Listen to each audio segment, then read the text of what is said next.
Ceci est un livre audio autogénéré par Google. Collection internationale, dirigée par Denis Rolland, Joël Chassin, Françoise Dekowski et Marie-Hélène Touzalin. Cette collection a pour vocation de présenter les études les plus récentes sur les institutions, les politiques publiques et les forces politiques et culturelles à l'œuvre aujourd'hui. Au croisement des disciplines juridiques, des sciences politiques, des relations internationales, de l'histoire et de l'anthropologie, elle se propose, dans une perspective pluridisciplinaire, d'éclairer les enjeux de la scène mondiale et européenne. Dernière parution. Céline Loué, La France et les relations diplomatiques européennes dans la presse espagnole, 1820 à 1833, 2021. Laure Hélène Sweenan, Le reggae et les femmes. Désaccords en nombre et en genre, 2021. Héloïse Hervé du Pénoat, L'Union européenne au défi du gazoduc Nord Stream 2, 2021. Anem ONSSUS, La salsa cubaine en Europe et en Amérique. Comment danse-t-on à lo cubano, 2021. Sergio Molina Garcia, Une clé pour l'Europe, le débat agricole franco-espagnol et l'adhésion de l'Espagne à la CEE, 1975 à 1982, 2021. Axel Jama, Naissance et fonctionnement de la police au Somaliland. Ethnographie d'un commissariat de police urbain, 2021. Syriac ESSEBA, DIR, Dynamique des relations internationales contemporaines. Mélanges offerts au professeur Jean Koufan Mankene, 2021. Charlotte Meyer, La protection internationale des journalistes en mission professionnelle périlleuse. Enquête sur un défi impossible, 2021. Véronique Benéi, Maria Emilia Tijoux DIR, Racisme corps attente. Figure de la migration en contexte contemporain, 2021. Jérémy Denieulle, Géopolitique de Cuba. Ouverture, représentation et sécurité alimentaire de l'île, 2021. Alizé Vaste, La patrimonialisation des données personnelles, 2021. Edward Valency, Stratégie nucléaire de la Chine. Armes et doctrine. Pour aveugler les tigres, 2021. Lucia Ozorio, La praxis du commun dans la production de la connaissance. Afrique, Amérique du Sud et Europe, 2021.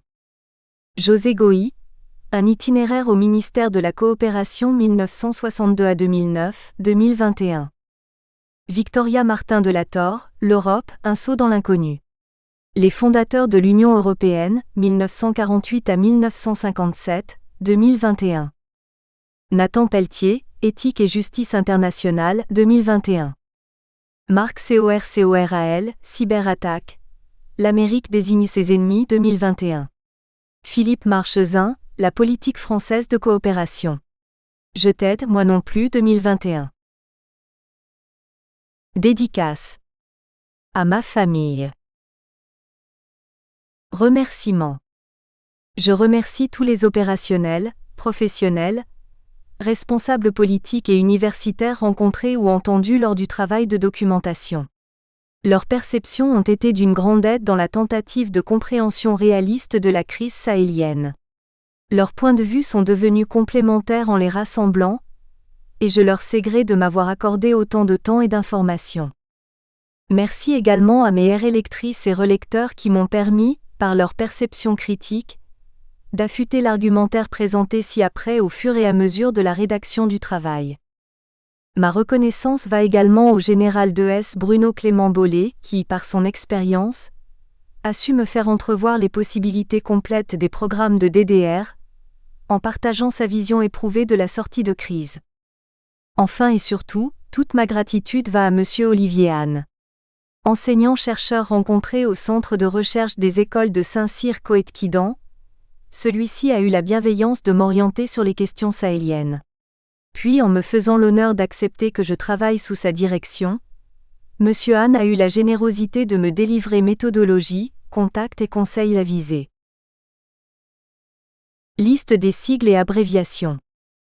ACP, Alliance de coopération pour la paix. ADC, Alliance démocratique pour le changement. ADDR, Autorité pour le désarmement, la démobilisation et la réintégration. AFD, Agence française de développement. AFDI, Annuaire français de droit international. AFRI, Association française des relations internationales. AGNOU, Assemblée générale des Nations unies. ALPC, armes légères et de petit calibre. AMDH, Association malienne des droits de l'homme. ANTM, Alliance Touareg Niger-Mali. APR, Accord pour la paix et la réconciliation au Mali issu du processus d'Alger. AQMI, Al-Qaïda au Maghreb islamique. ARLA, Armée révolutionnaire de libération de l'Azawad. AS, Alliance pour le salut au Sahel. ATNMC, Alliance Touareg du Nord-Mali pour le changement. BCAH, Bureau des Nations Unies de la coordination des affaires humanitaires. BM, Banque mondiale. BSS, Bande sahélo-saharienne. BUS, Brigade d'unité spéciale. CAI, Conflit armé international. CANI, Conflit armé non international. CBLT, Commission du bassin du lac Tchad. CCOC, Centre de communication des opérations conjointes. CCSR, Cellule de coordination de suivi et de réinsertion. CDR, Commission dialogue et réconciliation. CEDEAO, Communautés économiques des États d'Afrique de l'Ouest. CEEAC, Communauté économique des États de l'Afrique centrale. CEI, Commission d'enquête internationale. CIJ, Cour internationale de justice. CJA, Congrès pour la justice de l'Azawad. CJA2, Congrès pour la justice de l'Azawad 2. CJTF, Civilian Joint Task Force. CMA, Coordination des mouvements de l'Azawad. CME, Coordination des mouvements de l'Entente. CMFPR2, Coordination des mouvements et fronts patriotiques de résistance 2. CMFPR, Coordination des mouvements et fronts patriotiques de résistance. CNDDR, Commission nationale de désarmement, démobilisation et réintégration ou Comité national de désarmement, démobilisation et réintégration. CNSP, Comité national pour le salut du peuple. CONADER, Commission nationale de désarmement et de réinsertion sociale. CPA, Coalition du peuple pour l'Azawad. CPA, Comprehensive Peace Agreement. CPJI, Cour permanente de justice internationale. CRA, Coordination de la résistance armée. CSA, Comité de suivi de l'accord. CSNU, Conseil de sécurité des Nations unies. CTS, Commission technique de sécurité. CVJR, Commission vérité, justice et réconciliation. DCA, Droit des conflits armés. DDM, Désarmement et démantèlement des milices. DDR, Désarmement, démobilisation et réintégration. DDR2G, Désarmement, démobilisation et réintégration de deuxième génération.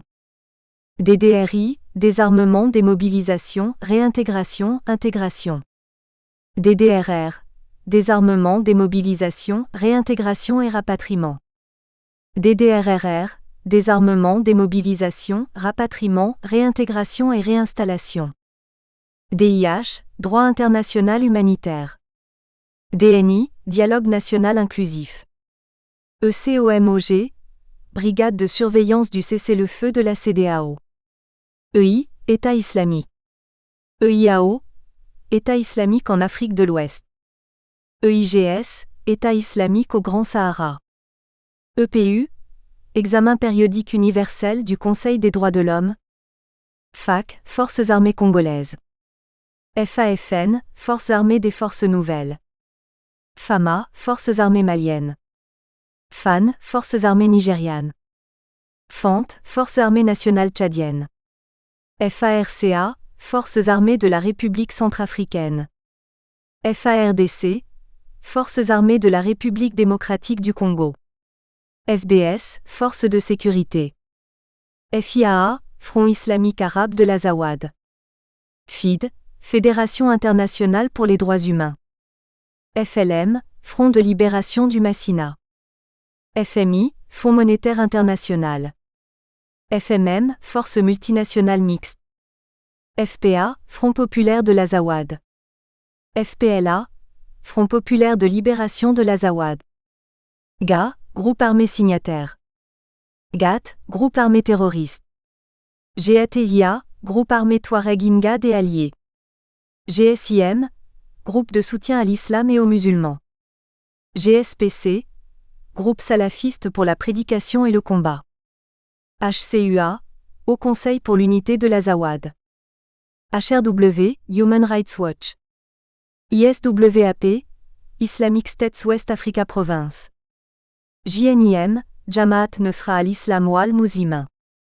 JT, Justice transitionnelle. M23, Mouvement du 23 mars.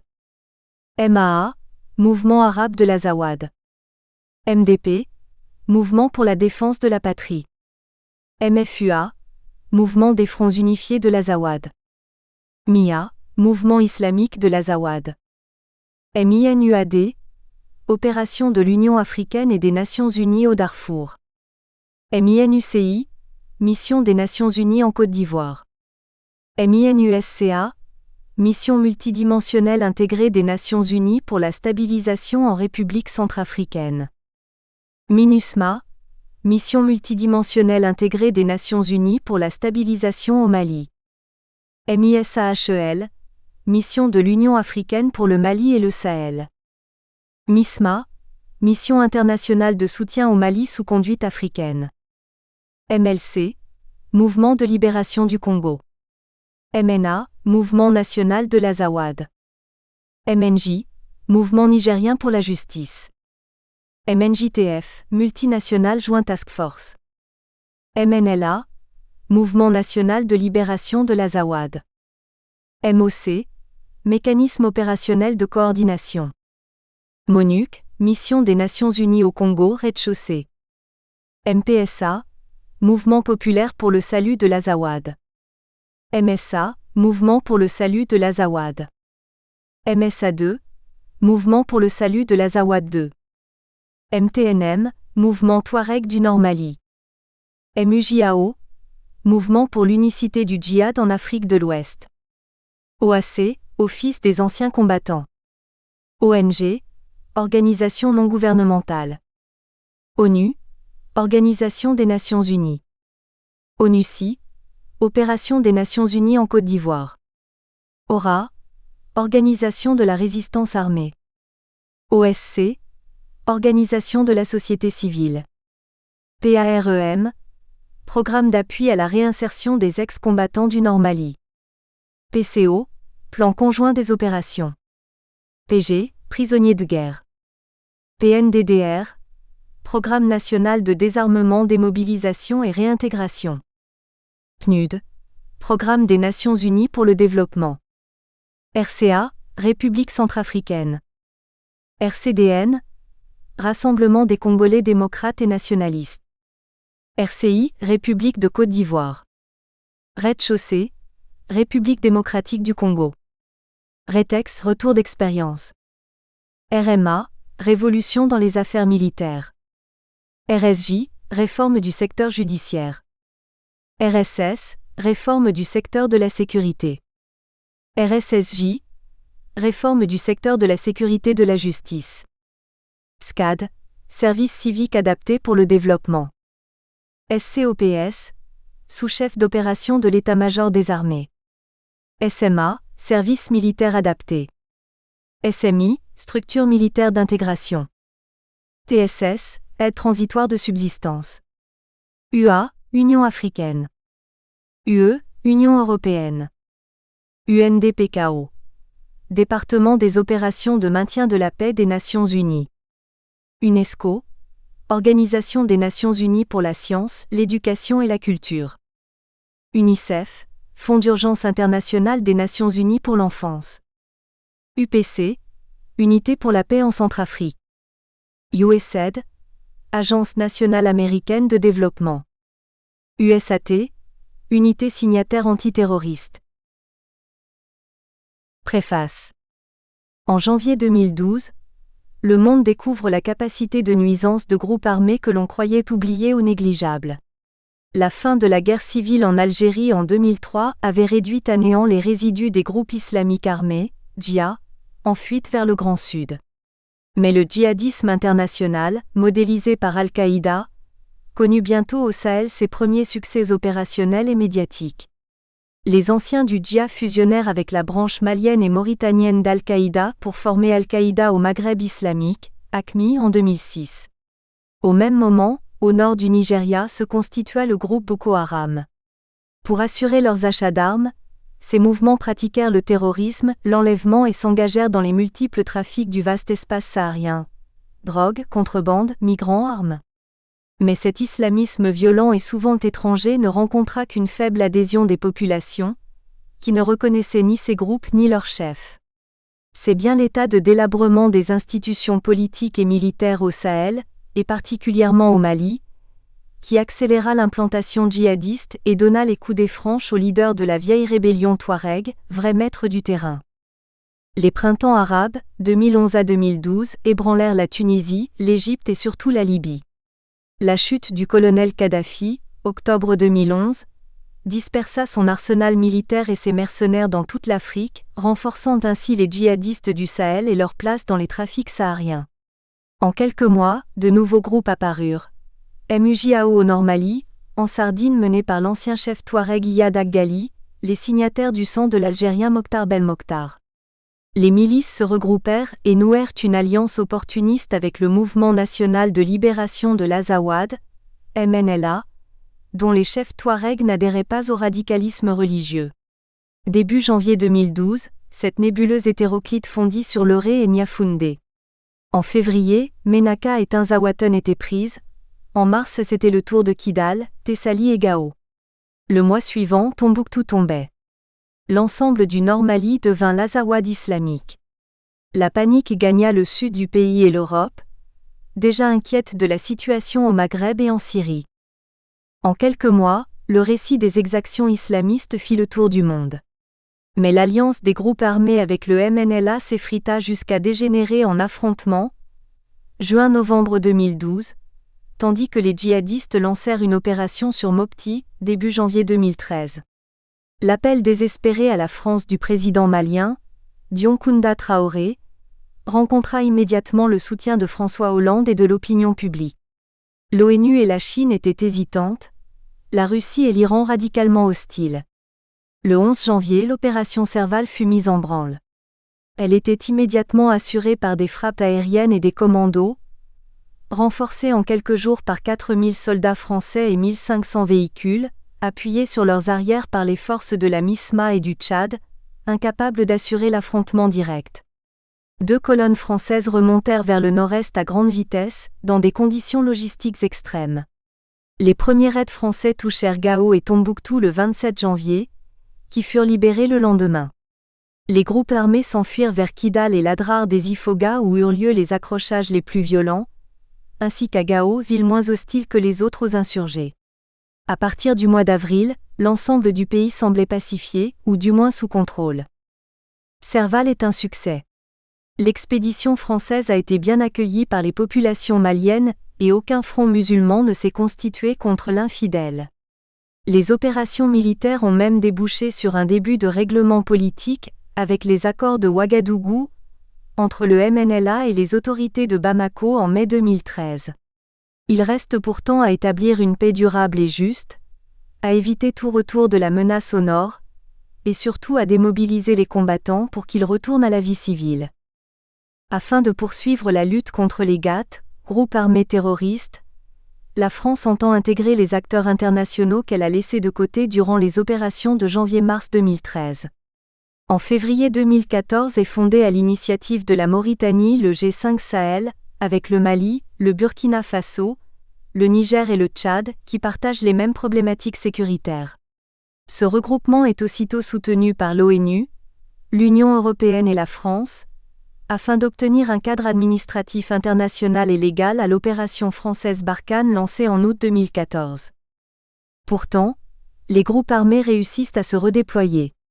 De nombreux membres d'AQMI se sont fondus parmi la population, d'autres ont quitté le Mali pour le sud de la Libye où ils ont pu se reconstituer, recruter et se réarmer, suivant une stratégie de déprofilage. Plutôt que de rechercher l'affrontement avec les troupes françaises ou maliennes, Ils développent une stratégie de harcèlement systématique, souvent nocturne et asymétrique, attentats à la bombe, véhicules piégés, pose de mines artisanales. À partir de 2015, ils s'attaquent frontalement à des garnisons de l'armée malienne dans le nord-est du pays, ainsi qu'à des casernes de la mission de l'ONU envoyée pour seconder l'État malien, la MINUSMA. Entre 2015 et 2017, le djihadisme à la fois est devenu de plus en plus agressif au Mali, attaquant même les bases françaises, et a pu migrer vers le sud de la bande sahélo-saharienne. En janvier 2015, le groupe djihadiste du Front de libération du Massina, FLM, est apparu brutalement, voulant étendre le djihad au sud du Mali et restaurer l'ancien empire peul du Massina. Il illustre l'enrôlement de certaines populations peuls du Mali, prises entre les Touaregs et les agriculteurs maliens du Sud qui leur reprochent leur tradition pastorale. Avec la création de Daesh au Moyen-Orient, une filiale sahélienne s'est constituée, l'EIGS, État islamique au Grand Sahara, implanté dans la région des trois frontières entre le Niger, le Mali et le Burkina Faso, dans une zone particulièrement abandonnée des États, peuplée de populations pauvres, notamment peuls. Le facteur religieux est visiblement incomplet. La plupart des attentats en dehors du nord-est du Mali entre 2015 et 2020 ont été commis par des subsahariens qui n'ont rien de combattants, des jeunes gens d'une quinzaine d'années, radicalisés en surface, mais rémunérés et poussés au martyre. Le djihadisme est donc descendu vers le golfe de Guinée, où les GAT ont pu constituer un nouveau point d'ancrage. Certains groupes ont une assise ethnique et régionale, et d'autres développent une rhétorique idéologique et religieuse djihadiste, ainsi AQMI, mais tous se financent par les trafics et les taxations sur la population, et se légitiment en prétendant incarner la résistance contre la brutalité de l'État, ou son absence, contre les étrangers et la présence française. L'enrôlement est volontaire. Il est lié à la présence des groupes armés à proximité des lieux de vie et du maillage de leur réseau. Ils apportent la sécurité, des revenus et des armes face aux autres ethnies dont on se méfie, aux bandits et aux coupeurs de route. Le processus de radicalisation ou d'endoctrinement religieux est secondaire dans ce panel.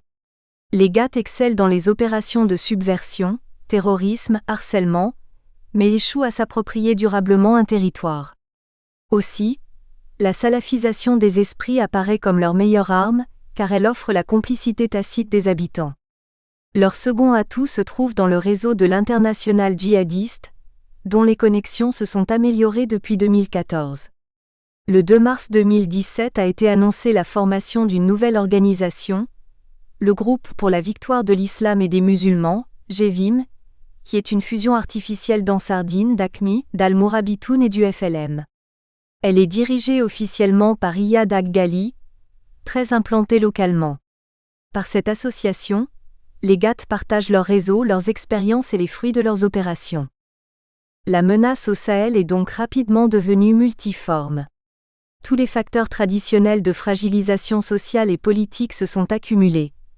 Les crises agricoles, la pauvreté endémique, les revendications régionales, les injustices sociales, la faiblesse des États, les élites corrompues et plus encore, les tensions ethniques qui ralentissent la construction nationale et l'initiative individuelle. Le djihadisme n'est donc que l'aspect le plus saillant des fractures accumulées, et l'ultra-violence est une arme largement partagée, par les rébellions touaregs, par les États, par les trafiquants, par les groupes ethniques qui se sentent menacés. La nuisance des GAT prolifère sur la fragmentation sociale et profite du moindre signe de faiblesse des États sahéliens. Après la tentative de putsch en septembre 2015 au Burkina Faso, les forces armées ont été mises sur la sellette et les troupes d'élite en partie démantelées. C'est cette lacune sécuritaire qui a permis le grand attentat de Ouagadougou en 2015. Car les groupes armés jouent sur le sentiment d'abandon dans les régions frontalières, ainsi dans le Tillabéri nigérien ou la zone des trois frontières, et de victimisation face à un État jugé inique. Les griefs associent donc la violence de l'État, sa répression aveugle, l'absence de services publics. Affaibli par 20 ans de déréglementation libérale, l'État laisse de vastes pans de son territoire à l'abandon et sans assurer la sécurité des habitants. Au Niger, avec 3000 km de frontières sans surveillance, les combattants se déplacent presque librement le long de la frontière algérienne. L'intelligence des GAT et leur capacité à récupérer les tensions locales notamment en canalisant les frustrations de la population.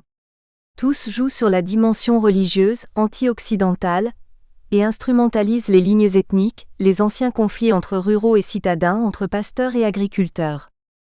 Qui est désormais djihadiste, terroriste, pasteur, passeur?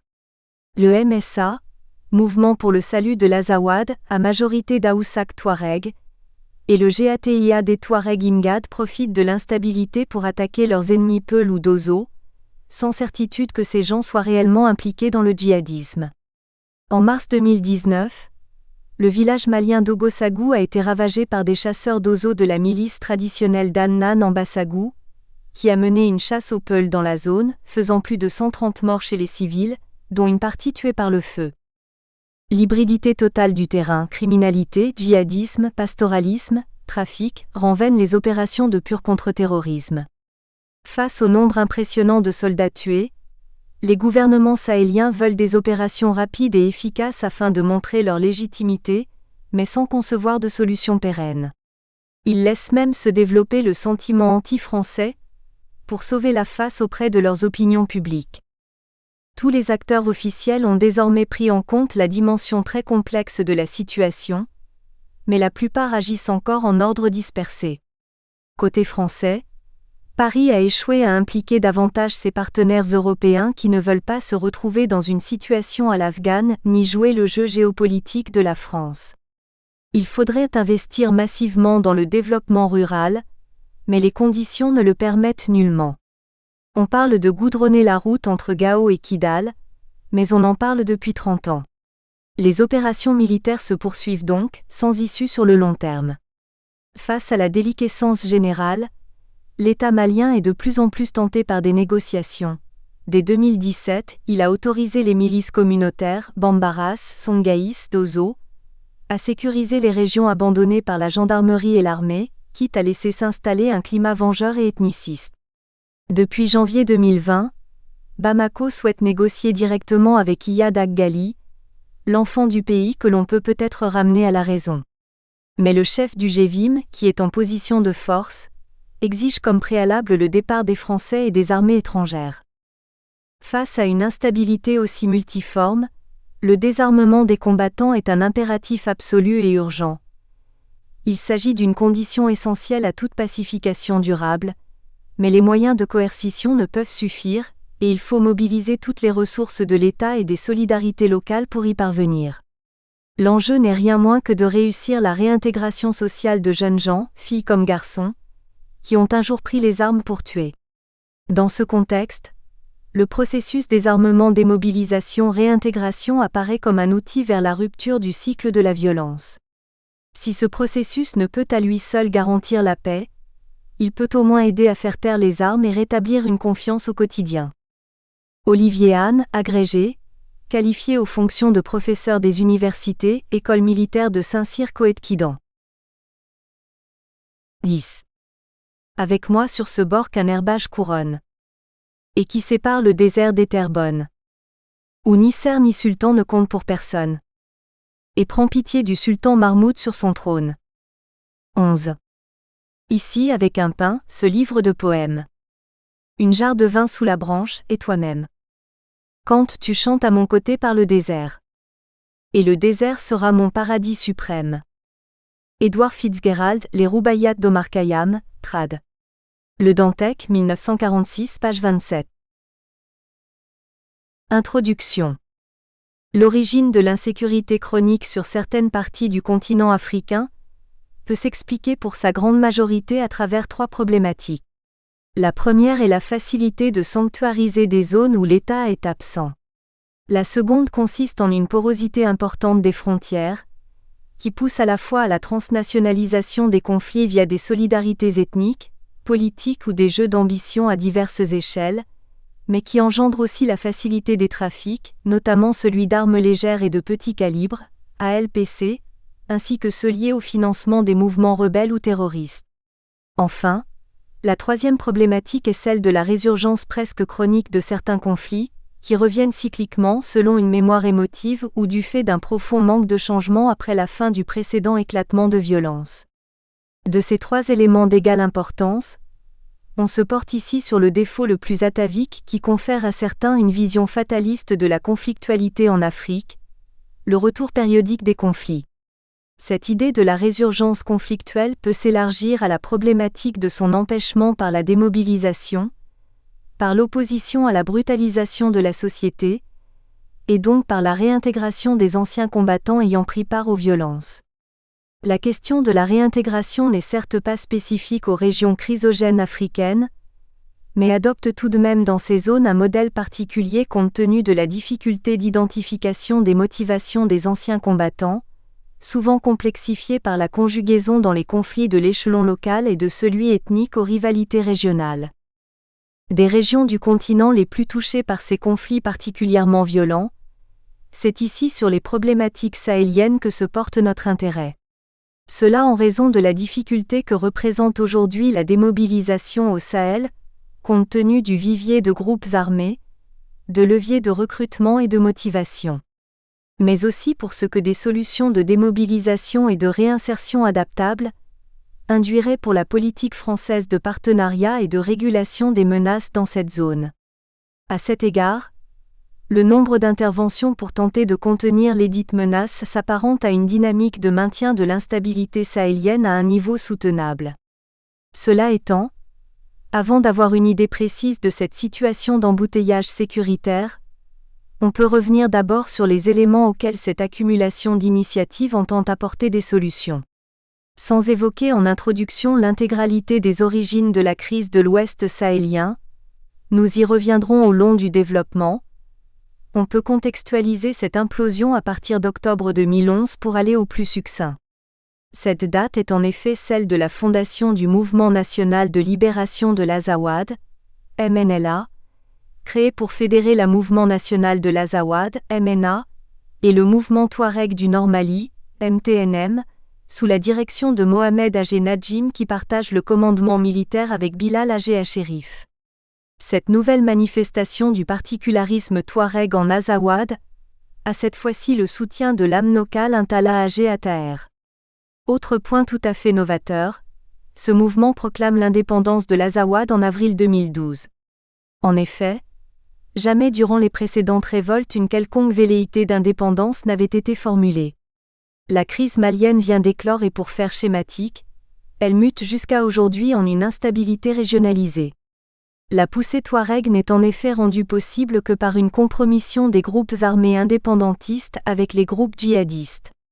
Représentatif de cette synthèse particulière, Iyad Aggali, ancien cadre de la Légion verte et de la révolte des années 1990, fonde en Sardine, littéralement la victoire de la foi, après avoir été tenu à l'écart de la fondation du MNLA. Ce nouveau groupe armé terroriste s'aligne par sens de l'opportunité sur Al-Qaïda au Maghreb islamique, AQMI, à la manière du mouvement pour l'unicité du djihad en Afrique de l'Ouest, MUJAO. Dans cette crise, Al-Qaïda a alors pour ambition de sanctuariser l'Adrar afin d'y instaurer un pôle de transit vers la Somalie, le lac Tchad et la Libye. Ces groupes terroristes sont en effet d'origine allochtone, et inscrivent cette partie du Sahel dans une stratégie plus large de mobilité puis d'étatisation. Dans le nord-ouest du Sahel, la mouvance djihadiste descend d'Algérie via la fin du groupe salafiste pour la prédication et le combat, GSPC, qui adopte l'idéologie d'Al-Qaïda en devenant AQMI en 2007. Abandonnant la lutte contre Alger en 2002 et incapable de s'établir au Maghreb ou en Europe dans un premier temps, il s'oriente vers l'instauration d'un djihad dans la bande sahélo-saharienne, BSS. L'émir Droukdol resté en Kabylie laisse à Mokhtar Belmokhtar et à Abou Zeid une grande autonomie, qui pousse leurs katibas à devenir rivales pour l'obtention des résultats les plus lucratifs, médiatisés et les plus sujets à l'approbation de Droukdol.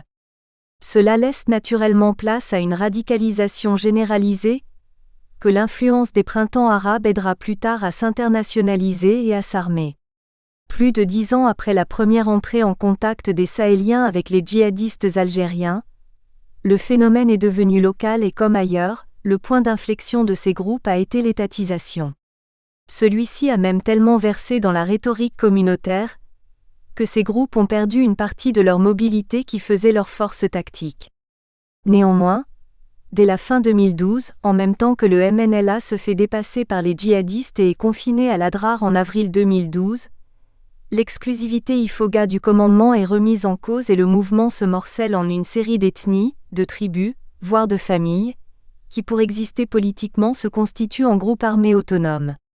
Avec une telle fragmentation milicienne et dépassée par les GATT, le MNLA cherche avec Bamako une solution fédérale en même temps qu'il offre ses services à l'armée française dès le lancement de l'opération Serval en janvier 2013 qui stoppe la colonne terroriste lancée sur Bamako le 11 janvier 2013. Suite à la défaite complète des GATT fin février 2013 qui suit leur tentative de réseau sur Bamako, un triple mouvement a été observé.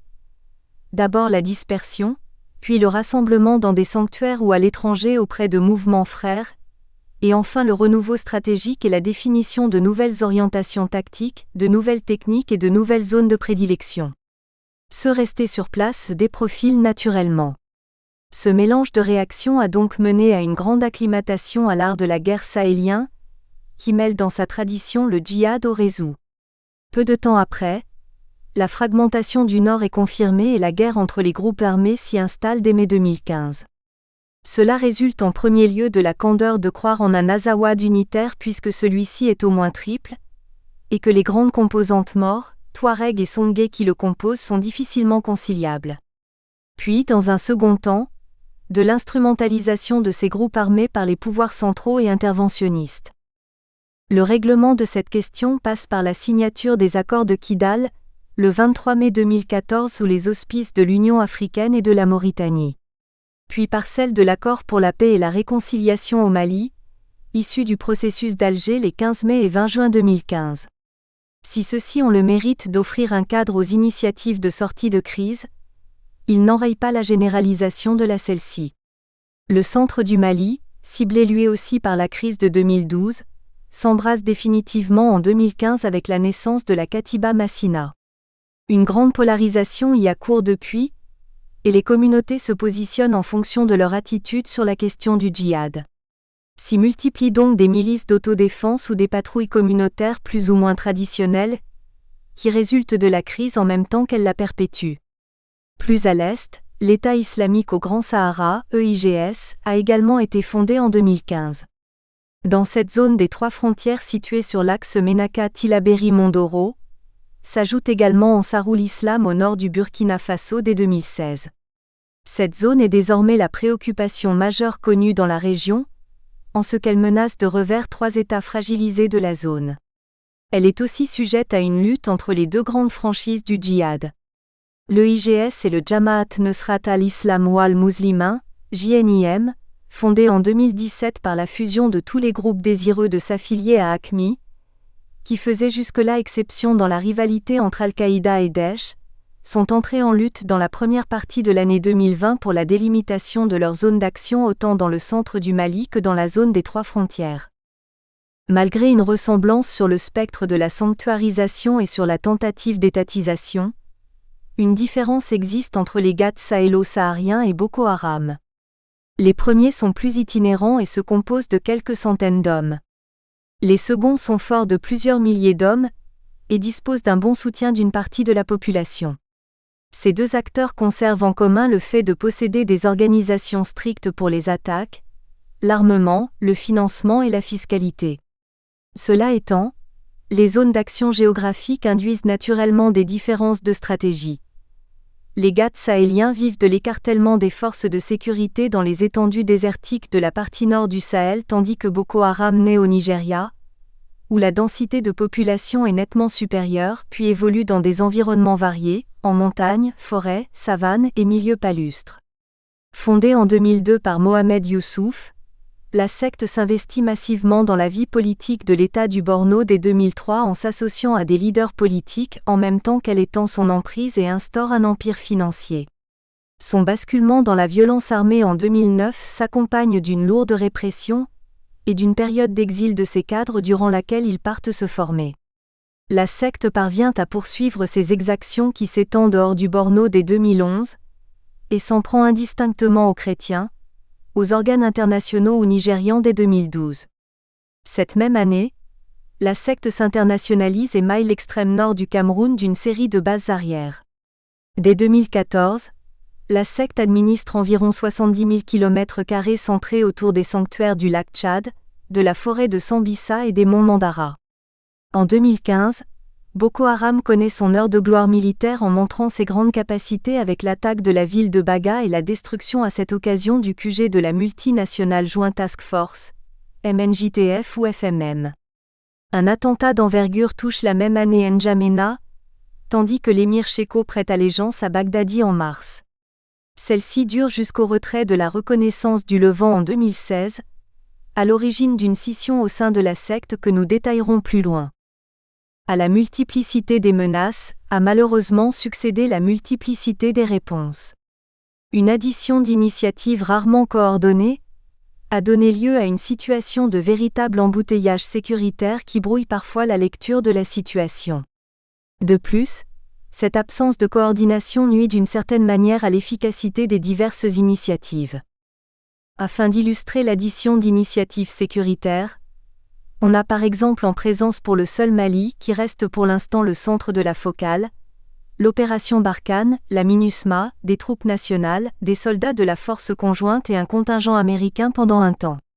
De plus, lorsque la Communauté économique des États d'Afrique de l'Ouest, CEDEAO, avait discuté de la nécessité d'une intervention, les projections orales s'étaient tenues dans le cadre du processus de Nouakchott, procédure de règlement du Conseil de la paix et de la sécurité de l'Union africaine, CPSUA.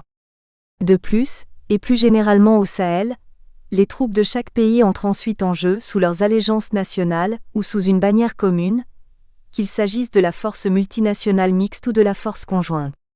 En élargissant au lac Tchad, celui-ci est le lieu de rencontre des communautés économiques régionales. En effet, la CEDEAO et la Communauté économique des États de l'Afrique centrale, CEEAC, s'y délimitent. Ces frontières sont cependant brouillées par l'appartenance des États limitrophes du lac à la Commission du bassin du lac Tchad, CBLT. Une des raisons majeures de cette agitation et de cette prolifération d'initiatives est le manque de confiance des pays locaux dans les organisations régionales préexistantes. Il est ainsi typique de constater qu'à sa genèse, le G5 Sahel base ses actions sur le pragmatisme et est apprécié par les États locaux pour ses capacités de prise de décision sommaire et de réaction rapide. Cette organisation réunissant la Mauritanie, le Mali, le Burkina Faso, le Niger et le Tchad, a en effet pour but théorique de constituer un cadre institutionnel de coopération et de coordination régionale en matière de sécurité et de développement, qui puisse faire face à la détérioration de ces deux domaines. Malheureusement, depuis sa fondation à Nouakchott le 16 février 2014, et en dépit de son caractère novateur dans le paysage sécuritaire africain et original au niveau mondial, les espoirs suscités par le G5 s'étiolent. Cette innovation pourrait certes nous servir de cadre géographique. En effet, la tendance générique et médiatique est à la réduction du Sahel au cadre de ce G5, puisque ces bornes se confondent avec celles de l'intervention française dans la région. Pour autant, afin de traiter notre sujet, on ne se borne pas à cette définition du Sahel étroite et infidèle en termes de topographie. Notre définition géographique sera posée ci-après, et module les limites en fonction des liens et inductions que les programmes de désarmement, démobilisation et réintégration, DDR, ont entre eux, selon les pays de la zone. Par ailleurs, on ira évidemment chercher des exemples de programmes dans d'autres bassins culturels africains afin de recueillir les exemples et leçons que l'actualité et que la pratique nous offrent toutes deux concernant la démobilisation. Pour en revenir à la notion d'embouteillage sécuritaire, on peut dresser rapidement un tableau des forces politiques, diplomatiques et militaires présentes sur place et investies dans le règlement de la crise. L'opération Serval a été lancée en janvier 2013. Capable de vaincre militairement les djihadistes mais non conçue pour contrôler ces groupes déprofilés, cette opération s'est implantée dans les habits d'une opération permanente. L'opération Barkhane, mise sur pied le 1er août 2014, se veut la synthèse de Serval et d'Épervier, lancée en succession de l'opération Manta le 13 février 1986. Cette intervention adopte rapidement le G5 comme cadre et entend traiter de front les problématiques sécuritaires sahéliennes, particulièrement au Tchad, Niger et Mali, ainsi que dans une partie du Burkina Faso avec 5100 hommes déployés depuis le sommet de Pau du 13 janvier 2020. Cette présence militaire française s'accompagne aussi d'une politique de développement centralisée autour de l'AFD, tandis que le partenaire européen s'investit de concert dans l'Alliance Sahel et que son versant militaire est actif par une présence de l'EUTM à Koulikoro. L'Union africaine, UA, s'est également investie dans la crise par le biais du processus de Nouakchott de mars 2013. En plus de la Mauritanie, du Mali, du Burkina Faso, du Niger et du Tchad, l'initiative a la pertinence d'inclure la Libye, la Côte d'Ivoire, le Nigeria, le Sénégal, la Guinée et l'Algérie. En août 2013, un bureau ouvre à Bamako et matérialise officiellement la fondation de la mission de l'UA pour le Mali et le Sahel, MISAHEL. L'Union africaine a cependant été mise à mal par sa gestion inefficace de la crise. Même si la CEDEAO a choisi le CPSUA pour se projeter sur la nécessité d'une intervention, l'initiative de la MISAHEL reste inopérante puisqu'elle est supplantée par le G5 qui aborde les mêmes sujets de coopération transfrontalière et de renseignement, mais qui y est préféré du fait qu'il se concentre sur les pays les plus mis à mal par la crise. Fondé en février 2014 à Nouakchott, le G5 se définit comme un concert néo-régionaliste. Malgré l'établissement d'une coopération poussée, l'État reste l'élément indépassable.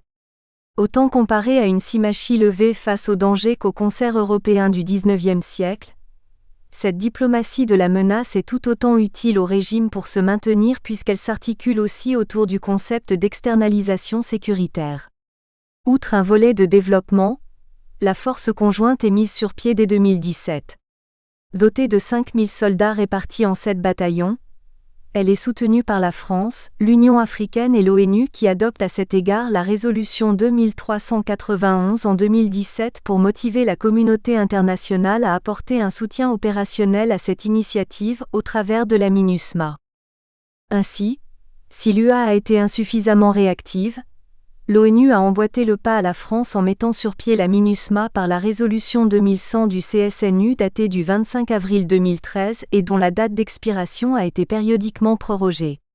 Celle-ci vient d'ailleurs englober la MISMA portée par la CEDEAO et autorisée par la résolution 2085 du CSNU, en date du 20 décembre 2012. Pour faire simple, cette dernière aidait jusque-là timidement les forces armées maliennes, FAMA, à se reconstituer au sud. La mission onusienne représente aujourd'hui environ 13 000 hommes, répartis entre une partie bureau et une partie force. Dans l'ensemble, ceux-ci ont pour mission d'aider le gouvernement à effectuer une transition, de soutenir la reconstitution de l'armée et d'assurer la sécurité de centres majeurs comme d'accompagner l'action humanitaire. Une composante de la United Mine Action Service, UNMAS, est également présente au Mali ainsi qu'au Burkina Faso, et y emploie d'anciens militaires et des contractors. Dans l'ensemble, cette large présence onusienne se coordonne avec l'objectif d'application de l'APR. Comme on a pu l'évoquer, dans le pourtour du lac Tchad, le QG de la MNJTF a été détruit par Boko Haram à Baga en janvier 2015.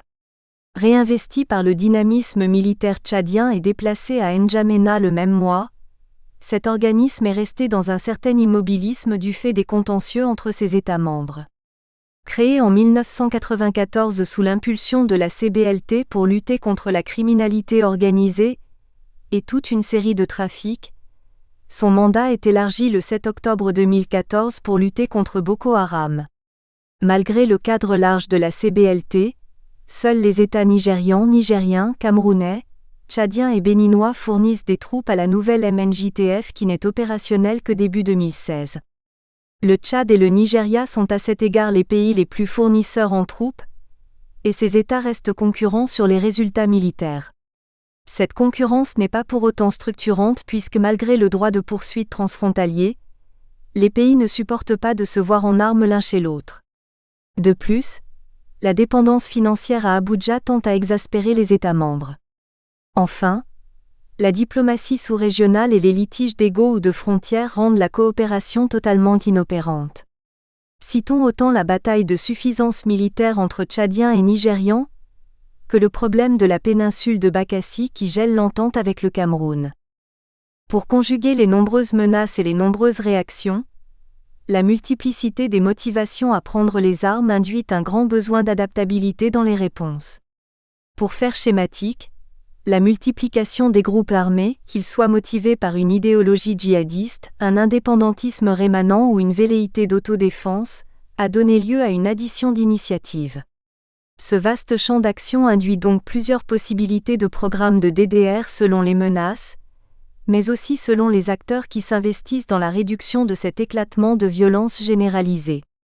Pour les États n'ayant pas réussi à éviter cet éclatement, on parle bien ici de menaces transnationales ou régionales, mais aussi de conflits intra-étatiques comprenant plusieurs acteurs et revendications, pendant lesquels l'État sahélien est confronté à la nouvelle monopolisation de la violence pour en finir avec la dilution de celle-ci dans la société. Dans ce type de contexte, une période de transition sécuritaire s'ouvre traditionnellement, durant laquelle se pose une série de questions liées au sort des combattants ainsi qu'à celui des victimes, perçus tous deux comme des éléments difficiles à manipuler dans un processus visant l'établissement et la consolidation d'une paix durable.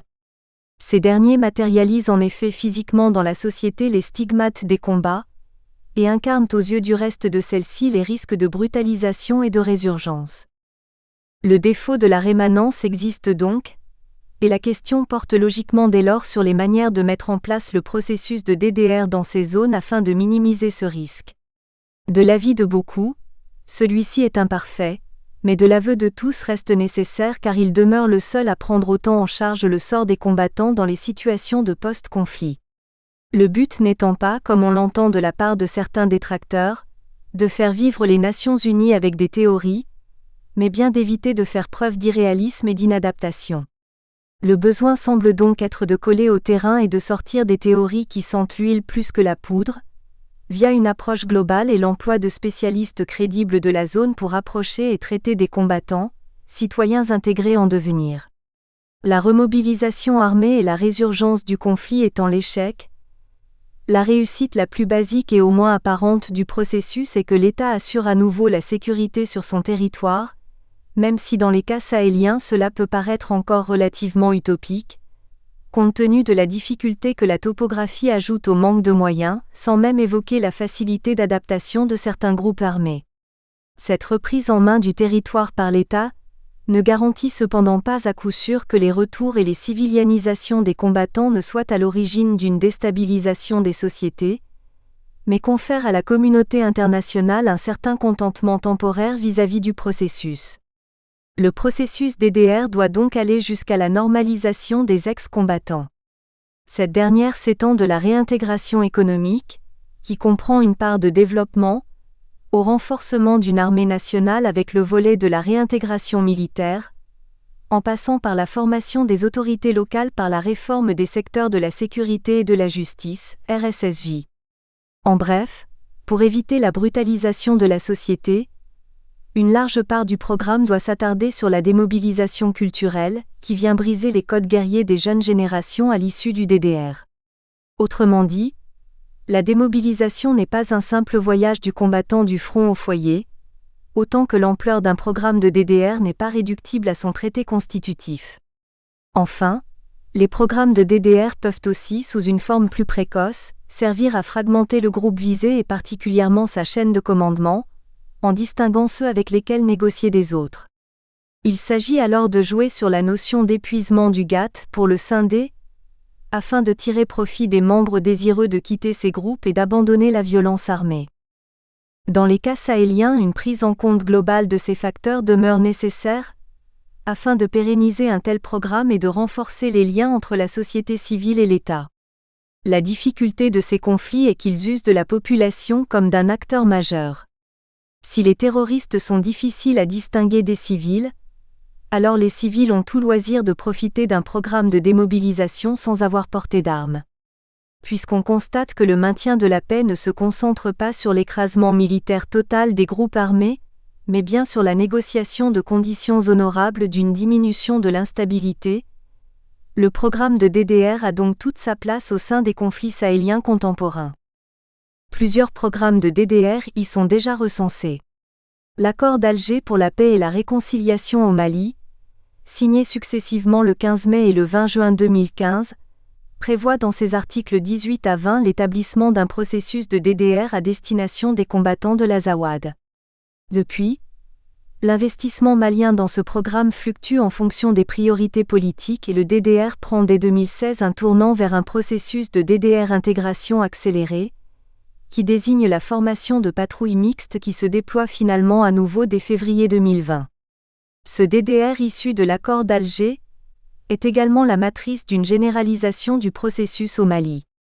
La Commission nationale de désarmement, démobilisation et réintégration, CNDDR, malienne prévue à l'article 19 de l'APR, s'investit en effet dès 2016 dans le centre pour y chercher des noms afin de remplir les listes de démobilisation et de rendre vivants les accords du Nord.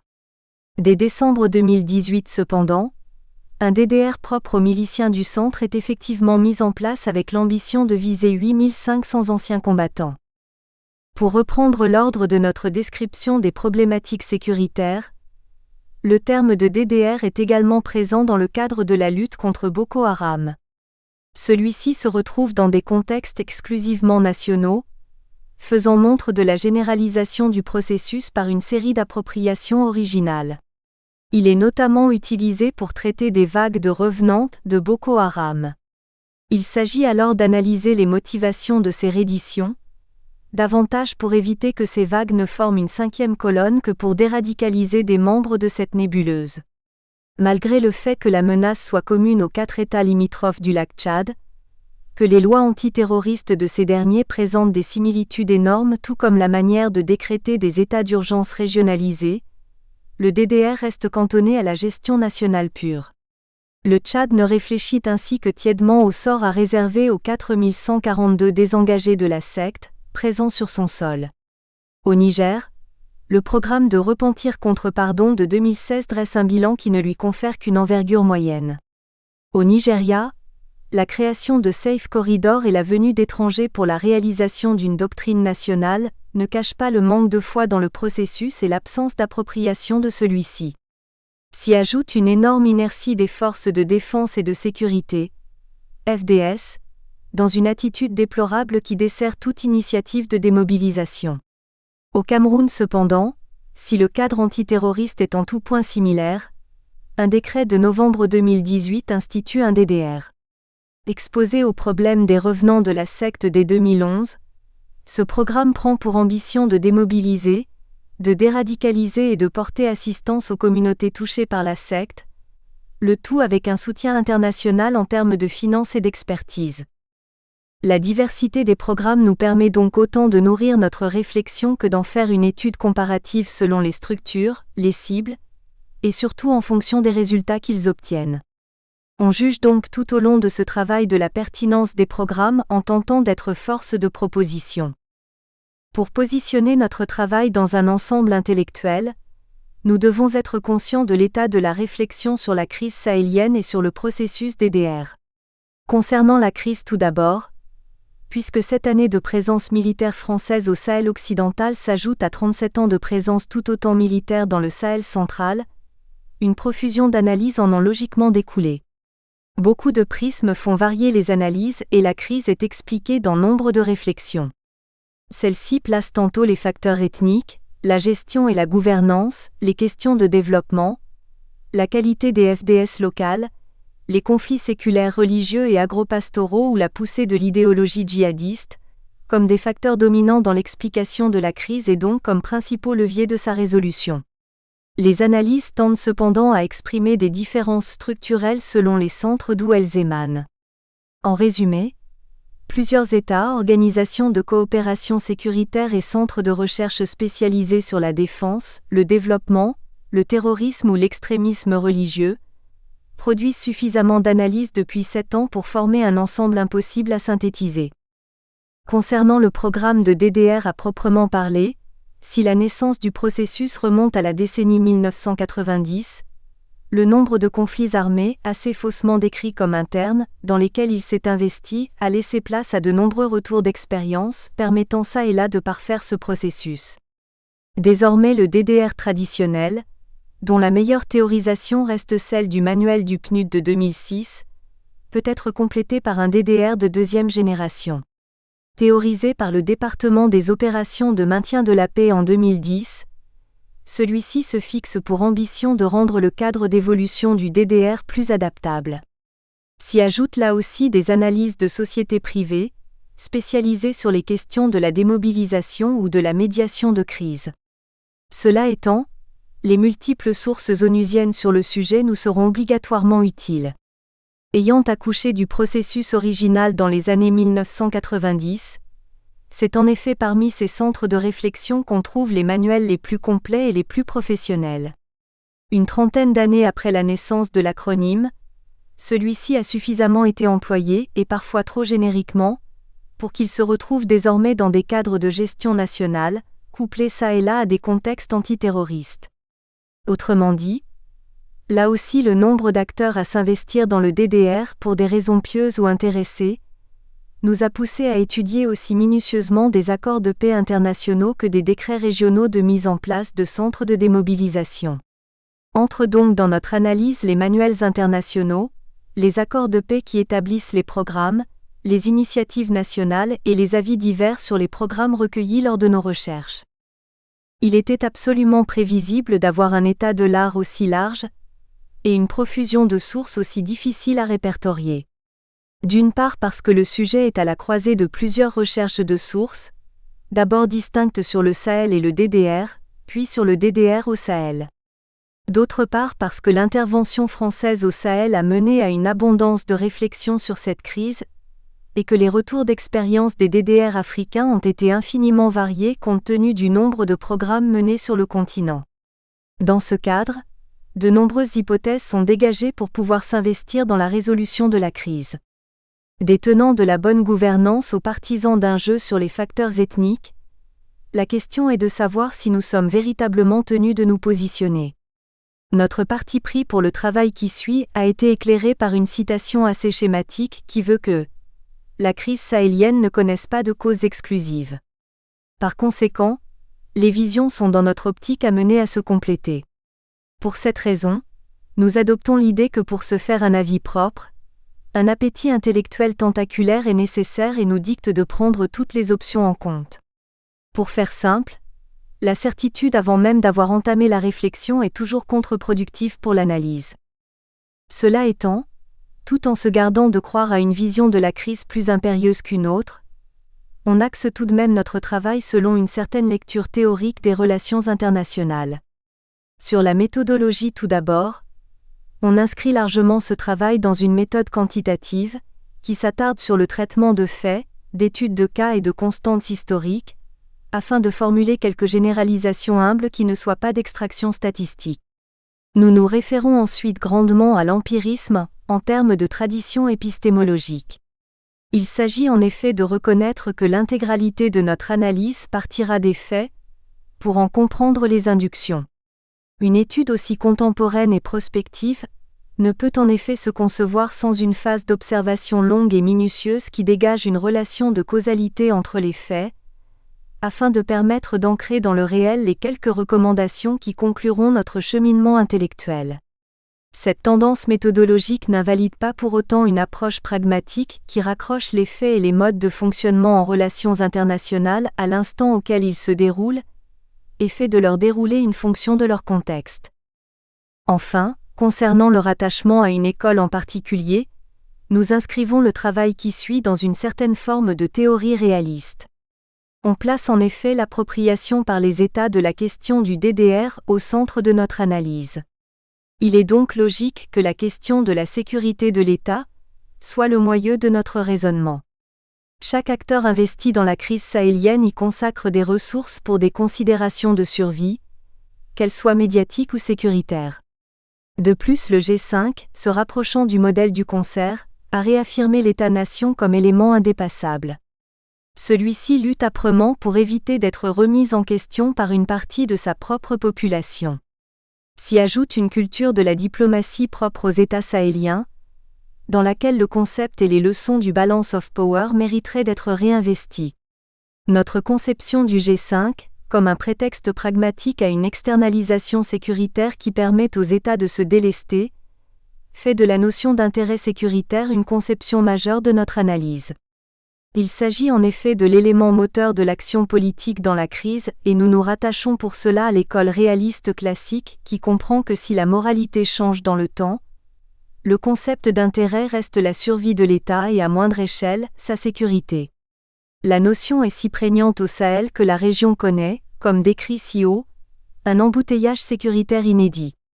Malgré les nombreux acteurs non étatiques au Sahel, des groupes terroristes, d'autodéfense ou indépendantistes, le DDR reste un moyen pour l'État qui s'y investit de remonopoliser la violence sur son territoire.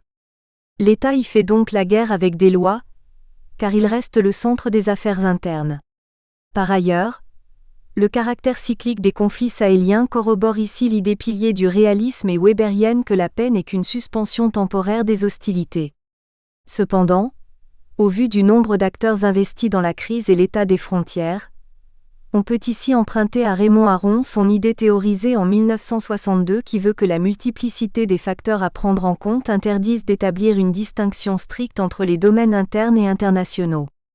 De même, compte tenu de l'agitation sécuritaire qui résulte de l'éclosion de la crise, on peut reprendre sa seconde idée qui veut qu'on reste en présence d'une absence complète de mécanismes sérieux de régulation des déséquilibres à survenir dans les relations internationales. Cependant, d'après cette même théorie de Raymond Aron, la tentative de prédiction est rendue vaine par le fait que l'État ne poursuit jamais un but unique. Sur ce point particulier, on préfère l'approche de Waltz qui veut que la théorie ne soit pas une prédiction fiable et indépassable, mais qu'il s'agisse plutôt d'une orientation générale. C'est en tout cas de cette manière que nous concevrons notre partie prospective. Hormis ce point précis, nous ne faisons pas de synthèse entre les réalismes classiques et structurels, préférant le premier au second. Même si on se rattache à cette forme de réalisme pour traiter des relations entre États sahéliens, mais aussi pour comprendre l'approche de ceux interventionnistes et de la communauté internationale, le sujet du DDR rapproche notre champ d'étude du domaine de la sociologie du fait militaire. Autrement dit, on ne peut se couper de l'échelon combattant pour accoucher d'un raisonnement exclusivement centré sur les relations internationales. C'est pourquoi, sans que l'articulation ne soit trop grossière ou trop artificielle, on versera tout le long du travail dans un culturalisme qui nous permettra d'imaginer des programmes de DDR adaptés aux sociétés sahéliennes. Une analyse limpide puis prospective de la question du DDR nécessite en effet d'imaginer comment motiver l'État et les communautés, et donc de connaître parfaitement leurs ressorts. Notre sujet de travail fait donc le lien entre l'échelon combattant et celui étatique. Il est pour cela à la jonction de deux positionnements théoriques, qui constituent des approches larges. Ceux-ci ne peuvent cependant pas faire entièrement loi, dans un contexte où la finalité du programme est d'atteindre autant le combattant que la communauté d'accueil. La théorie ne peut en effet pas être supérieure à l'objectif final, mais elle nous aide à travailler pour l'atteindre. S'agissant de conjuguer quelques théories et conceptions des relations internationales afin d'appréhender la complexité de la crise sahélienne, on se rattache tout de même à des définitions strictes pour encadrer notre travail. Si le Sahel court de l'Atlantique à la mer Rouge en se caractérisant par une topographie commune, son cadre sécuritaire contemporain est bien plus étroit. Al-Sahil, le rivage en arabe, est une bande de 4000 km de long et de 3,000,000 de km², qui relie le Sénégal au Soudan en englobant une partie de l'Érythrée, du Tchad, de l'extrême nord du Cameroun comme de l'extrême sud de l'Algérie, du Niger, du Nigeria, du Burkina Faso, du Mali et de la Mauritanie. Borné au nord par une bande sahélo-saharienne et au sud par une limite savano-sahélienne, le Sahel se fond doucement dans le désert ou dans des milieux. Nous espérons que vous avez apprécié cet aperçu. Pour continuer à écouter ce livre audio sur Google Play Livres, utilisez le lien dans la description de la vidéo.